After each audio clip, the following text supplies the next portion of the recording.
Welcome to Week and Geek, your new comics preview for March 27th. I'm Mike Ortiz. I'm the Chris Brown. What do you got? I'm still trying to figure it out. All right. I'm going to start off here with Superman Family Adventures number 11, where it now looks like the introduction of Ma Kent, as we're starting to wrap this thing up. Sort of a bummer. We only got 2 more issues if you include this one. Yeah. Issue number 12 will be the last of Superman Family Adventures. But we will have All Yeah Comics coming up in mid-April. So that should be cool. You know, we won't have any more of the fun DC character adventures, but, you know, we will still get some fun kid stuff from Art and Franco, and that'll still be cool. And they've got that other Occupy book coming out. Yeah, the Green Team. Actually, I believe there's some big happenings to the Superman family in this book. Oh, is that right? A character... Was he Doomsday? I don't know if it's this one or the next one, but yeah, there's a big deal, a big kind of change to the Superman mythos. Really? Which is quite interesting that they would do that there. In Family Adventures. Yeah. Did they put the red undershorts back on them? That'd be nice. That'd be a nice touch. All right, then I'm looking at, we're going to jump over to some, you know what, before we do that one, let's go over to fine folks at Big Dog Inc. here. I'm looking at The Legend of Oz, Wicked West, number 5. I really like this book. This is the ongoing here. This has been pretty cool. This is, starting to explore more of the Oz mythos. The first one was primarily the characters we knew and trying to get to the wizard. And this is starting to do some other things. I really like the artwork. I think the artwork's fun. Just a cool, neat kind of idea in taking, Oz and putting it in the Wild West. Good time for some Oz stuff, too. And absolutely. They were, and they were a little bit ahead of the curve on that before everyone started. But all those public domain things. Yeah. You're constantly saying, oh, gee, the superhero, or rather the fairy tales and this and that are getting popular again because nobody's paying any money for it. Aren't there 3? Like, Marvel's got one, Image has that No Place Like Home. Yeah. There's like 3 Oz books right now. Yeah, that's fine by me, though. Yeah. They're all a little different. It's the beauty about the public domain. All right, then we're going to jump over to Image here. I've got 5 Weapons, Book 2, Rick the Stick. This was kind of a cool book. This is a kid who's supposed to be the son of one of the most well-known assassins, who's also sort of a mystery to everyone. No one knows who this person is. This son has been sent to this, assassin school where he has to learn a weapon, one of 5 weapons. But the kid won't touch a weapon, which is kind of strange. Well, if you read that first issue, and by now you should have, I'm going to go ahead and spoil it for you, he's not the son of the assassin. They kind of had to use him like they're being attacked, so they're like, hey, we're going to send this kid. And so, but he's not allowed to touch a weapon because he's not from the family. So he's managing to use his wits and everything else to outsmart the other kids in the school. And it's pretty cool. It's neat. Really neat kind of idea. I like it. We always have good things to say about the Image stuff. Then I'm looking at Morning Glories. This is issue 25. I thought 24 was supposed to be the end of the last season or whatever they were doing. Yeah, that's what I thought. So maybe 25 is, I don't know. So this says to be continued. This is a thicker book, though. Maybe he's finally just... wrapping things up, slamming more pages in there, because this is a lot thicker than usual. In the back? Next. Just next issue. Morning Glories Academy. I don't know. Then I've got Legend of Luther Strode. This is issue 4 of 6. It's a cool book. I like it. It's like, I keep kind of comparing it to Invincible because it has a similar art style, but it's a lot more violent and gruesome than Invincible is, even though Invincible has had its gruesome moments, certainly. But again, it's the idea is, a kid basically gets one of those books out of the back of a comic. It does, in fact, give him heightened senses and powers and makes him strong, and now there are people after him. And in this story arc, he's kind of a boogeyman type, kind of hunting down drug dealers, but there are other people that are after him. So it's been cool. It's been really neat. I've been digging it. This book here... it has been one of my favorites over at Image. I've really been enjoying it. It doesn't seem like it's getting all the hullabaloo that so many of the other titles are. The first issue isn't like $100 or something on eBay. Right, yeah, which is, it's kind of surprising because it is also from Skybound. Yeah. This is Clone number 5. This is written by David Schulner with artwork by Juan Jose Rip. Really cool stuff. The artwork's great. It's got this cool, kind of... I was saying good things about that Madrox miniseries, 100 years ago, because the way they used his clones, and the way they're not clones, but his dupes. This is similar. You've got all these clones floating around out in the world, and one of them seems to be working with the government trying to take the other clones out so he can be the only one. But it seems to also be tied into, experiments with stem cell research and other things because there's a political story going on in the backdrop. And the artwork is just fantastic. Really, really cool stuff. I like it. I can't say enough good things about it. If you're not reading this one, you should be. Pick it up. Then I've got Witch Doctor, Malpractice, 5 of 6. This is just a cool, weird book. It reminds me of the old 70s horror stuff. It's very much got a Bernie Wrightson kind of vibe to it. Just awesome stuff about essentially a mad scientist who can kind of talk to demons and do, essentially little exorcisms and things of that nature. Very weird stuff, but cool. And the artwork's awesome. Cool. And that's just a really cool, weird cover. Then we got, a nice oversized book here. We've got Dia de los Muertos, issue 2. This is, artwork by Riley Rossmo. This is all art by Riley and, a few different writers. We've got Joshua Williamson, Ed Brisson, and Jeff Marriott taking up the writing chores on these. The artwork looks absolutely stellar. Riley did all of the art except for one of the stories in the previous issue. This one almost looks like Riley by way of Charles Schultz. Wow. Kind of weird, like a Peanuts kind of thing or whatever, except you see the adults. But, yeah, that's weird. Cool stuff. Yeah. This is kind of Riley's baby to sort of do a bunch of stuff that he couldn't do in other places. Absolutely, and he just brings a bunch of his writer friends along, and it's really cool stuff. I dig it, and I love the Golden Age format. Then I'm jumping over to some Marvel stuff. Usually I do the Marvel stuff first, but it's working out a little differently this time. I got Morbius, the Living Vampire, issue 3. You know what? This is becoming a book that would ordinarily not be up my alley. It's kind of what they did to Venom in the 90s, where he's helping homeless people and whatever. Well, he goes to, where is he? Is he in Idaho or somewhere strange? He's in some other small town, and of course it's, it's almost being run like Hobo with a Shotgun, where it's just the people get to do whatever they want there. There's some lead dude who's just kind of beating everybody up and making them do his will and his bidding. And now Morbius is fighting back. And while I did like Hobo with a Shotgun, I did not like the Venom series from the 90s. But it's got a weird vibe to it, but it's Morbius. So, and he's just fighting some weird steroided up punk rock strangeness. Then I'm looking at Fantastic Four. This is issue 5. This is an Age of Ultron tie-in. 5AU. Yes, 5AU. There will be a regular 5. Oh, will there? Yeah. Oh, interesting. Yep. Okay, so this is just going to tie into then why didn't they just, because they're making you buy it, I guess, if it was just an Age of Ultron. Well, this way, if you don't want to read any Age of Ultron stuff, your FF run still is complete. Okay. But if you want both, then you have to buy 2 comics. 2 issue number 5s. That makes no damn sense. Oh, that's what they're doing with all the Age of Ultron tie-ins. I was unaware of that. Okay, all right. Go figure. So this is the Age of Ultron tie-in. I guess this is not going to tie into the other Fantastic Four stuff they've been doing. Yeah, I don't think so. I can't tell. Yeah, it doesn't look like they're on, maybe they're exploring the cosmos, and maybe they come in and maybe they enter into the time where Ultron is. I don't know. But it's been pretty cool so far. This does look like... it is Fraction still. So. It's still Matt Fraction, but Andre Araujo is the artist. All right. Me neither, but it looks great. Yeah. Looks really, really cool, like really cool stuff. So yeah, kind of excited about that one. Because I'm also excited about Age of Ultron. Mm-hmm. So this is issue number 3. I feel like it's been very cinematic. There's not a lot of dialogue, not a lot going on in that way, but there's just like a lot of panels of where you're dropped in the middle of this event. I think it's been cool so far. The first issue had Captain America kind of in a fetal position, having a breakdown. And then by the second issue, he was up and had a plan. He had figured it out and gotten past whatever shenanigans.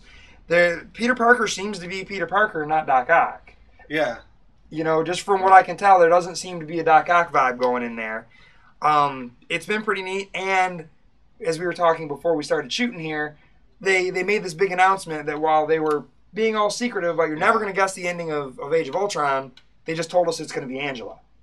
So is that not the case? Are they actually going to be doing, Miracle Man, Marvel Man? Are we actually going to get that? Are we still going to get that also? I really hope they bring Angela over, just because that's, for one, screwing Todd McFarlane is amusing to me, any way you can do that. The man is, reaps what he sows, and I think that's kind of interesting. And Neil Gaiman didn't care until Todd McFarlane started making a stink about Miracle Man. And then here we are. So I think it would be neat to see that character come over because we've never really seen anything like that since Charlton characters came over to DC. That was kind of the last time we saw it. You know, obviously Captain Marvel, Shazam, you know, the Charlton characters. So now Marvel's getting one from Image, which is kind of strange. Right. All those people leave Marvel to go to Image, and now they're taking and getting back one of the creator-owned characters. Yeah, interesting. Possibly. And maybe not. Maybe it's all a ruse. We'll never know. Well, not until issue 10. Yeah. We'll find out soon enough. Yeah, so that's just kind of been intriguing to me, and I've been amused by that. And people are probably online paying way too much for Spawn number 9s. Yeah, because there's only like 1 million of them. So if you have them, sell them. Yeah. If you don't have them, you might want to wait. I'm going to start off with Think Tank number 6. This is from Image and Top Cow.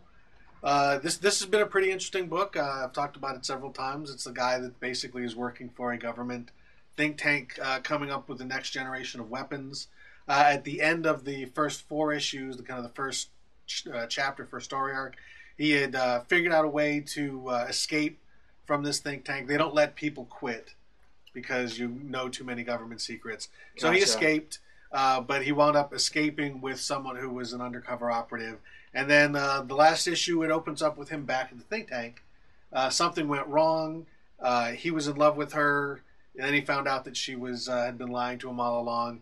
And now he's bitter and back at the think tank, coming up with really wicked, insidious ways to kill people. And you know, kind of playing the part that he's, you know, back a government boy again. But you can just kind of tell that he's got some hidden agenda. And even the government people are like, he's cooperating too easily. There's something up. So this is kind of an interesting book. There's like, you know, twists and turns and things like that. It's a really clever idea. A lot of the science in it and a lot of the weapons in it are actually kind of based on real theoretical things. So it's a pretty smart book overall. Next up, Fury Max. This is continuing the My War Gone By. We finished up with Vietnam last issue, and now it looks like we are in the 80s in Nicaragua. Oh, cool. So it is basically continuing Garth Ennis's history of the United States covert operations around the world, as seen through the eyes of Nick Fury. This has been a great book. This doesn't tie into the Marvel Universe, even though the last issue, or the last story arc, had Frank Castle, who was in Vietnam. There's no tights, there's no capes. This is a world where there's a Nick Fury, but no superheroes. And you know, this is Nick Fury Super Spy. This is really good stuff. And it's very political and very historical, and you'll learn what your country's been doing behind your back for the last 50 years. Next up, Young Avengers number 3. This has been a pretty solid book, very different than when it was by God, I can't remember his name now, Heinberg, and Jim Chung. They're still kind of in the process of putting together this new team of Young Avengers. You know, one of them died during, I think, Children's Crusade. This has got Kid Loki and an alternate dimension character that I've never seen before. The parents of Hulkling, or the mother of Hulkling, who was was she a Kree or a Skrull? I'm not exactly sure. They thought that they had brought her back from the dead. It turns out that she's some sort of weird entity that's possessing people. But it's an interesting book. It's a lighter tone, much like the Wolverine and the X-Men. So it's an Avengers book that has a little bit of a different tone. It's got, you know, it is the Young Avengers. It's got a nice teenage vibe. It's got a young vibe. But so far, it's still been a lot of fun. Next up, Red Lanterns. This is continuing the Wrath of the First Lantern. This is part 8. That first Lantern has shown up and is starting to mess around with Atrocitus's head, the way he's been messing around with everybody's head. This is a very strange crossover. Nothing is really happening other than him showing up and kind of screwing around with these people. But it's kind of interesting because he's showing them alternate versions of how their lives could have been and feeding off their emotions. In this one, it looks like he's revealed something to Atrocitus that Atrocitus was unaware of that kind of changes the direction of Atrocitus' character a little bit. So some interesting stuff still. I'm still wondering where this is all going to play out. This has been a very unusual crossover. Next up, Batman Incorporated number 9. This is the fallout of the death of Damian Wayne. We've got the funeral. We've got Bruce dealing with the death. It looks like he's kind of losing it at the end. But still great stuff from Grant Morrison and Chris Burnham. You know, this was the hot book a month ago, and everybody was was Yep. trying to grab it. This is continuing that. But really, beyond the hype, this was actually a really good story. That's what I hear. And really, really kind of showing another side to Bruce as he's.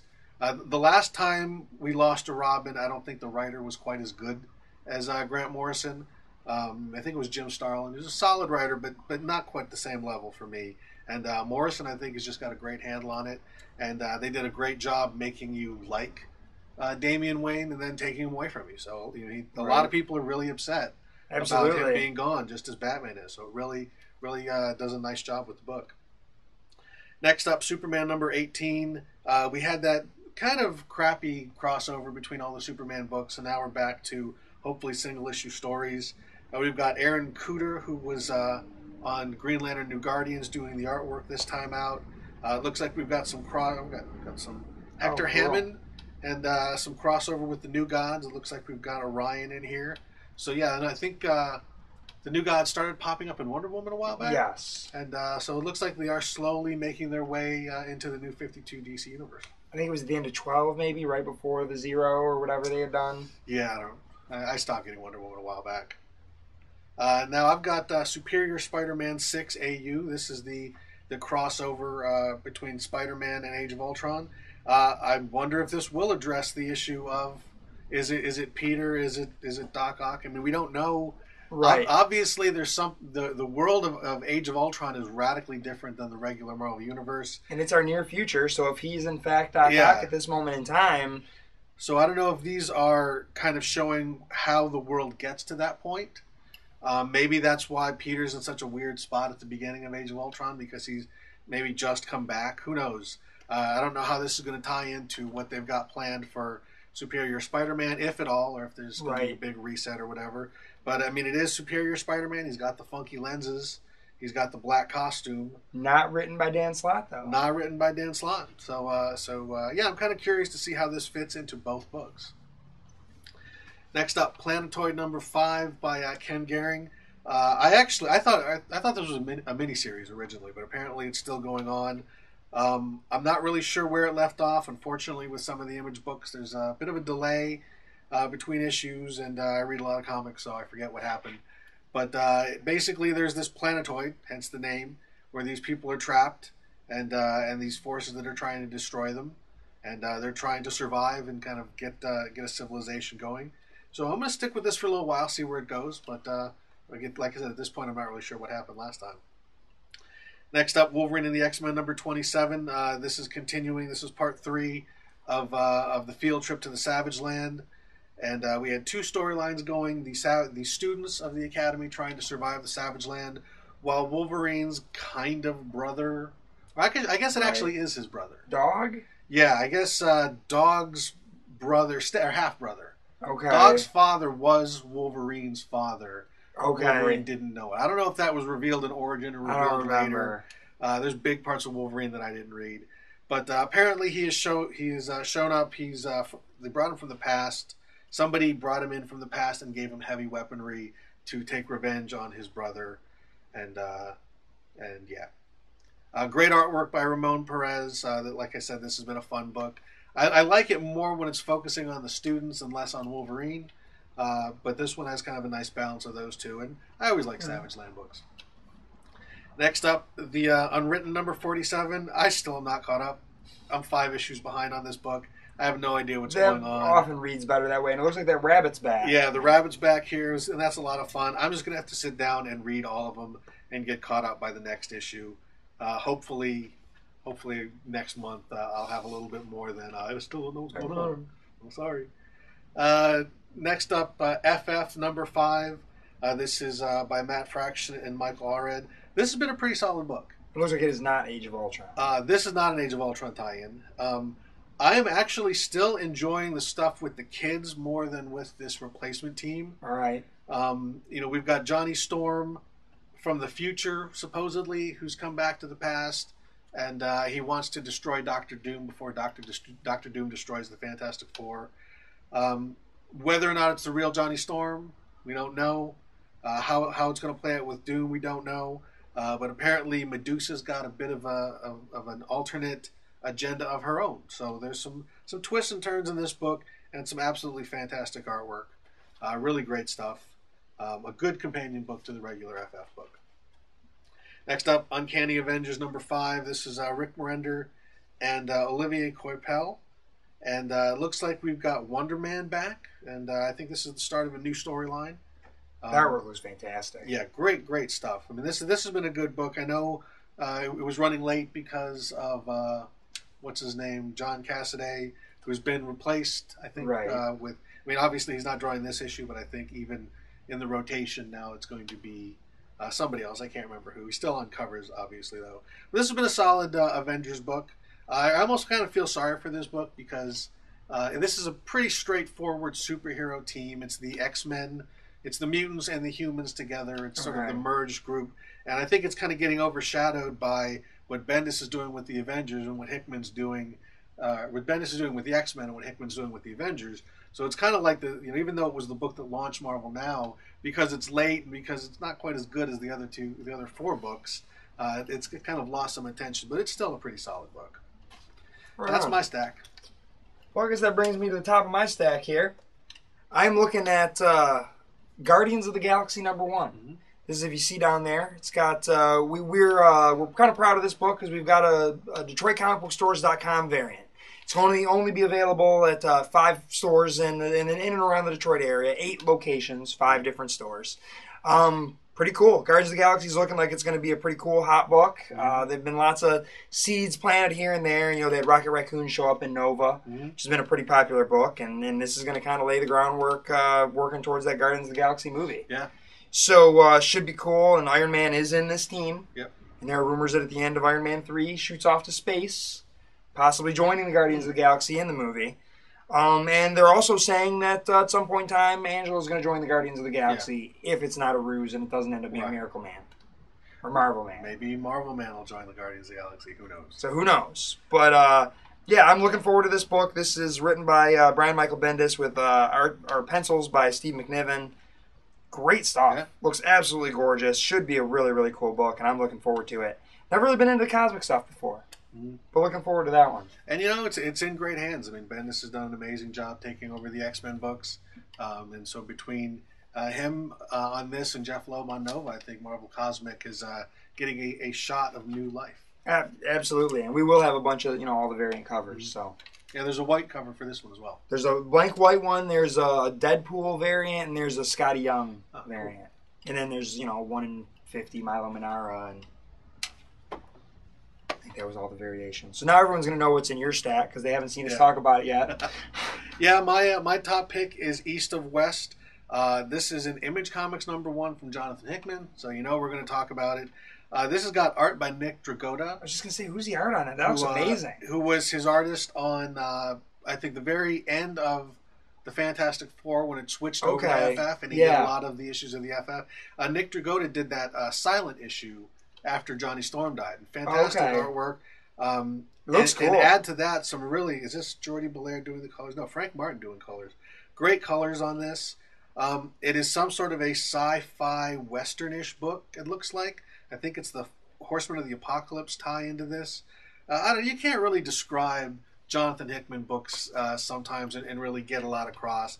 Just know that it's good stuff, and that's really all I need. I don't know that much about it. I just know who's doing it, and I know that most of the stuff that comes out from Jonathan Hickman through Image is stuff that is at least worth taking a look at. And certainly for this, it's the one I'm most excited about this week. Yeah, a sci-fi western by by Jonathan Hickman. Yeah. I'm in. Count me in. And again, that artwork looks fantastic. Looks really, really cool. And I'm sure people are going to gobble it up thinking it's going to be worth a lot of money. So get your copy quickly before you start flipping them on eBay for $20. Or just wait. That guy that bought 5 copies that eventually needs to get rid of it. Yeah.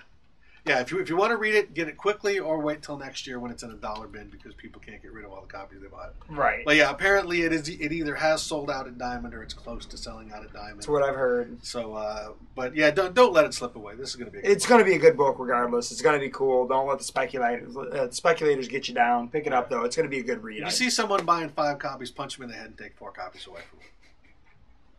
And with that, that is your Week in Geek.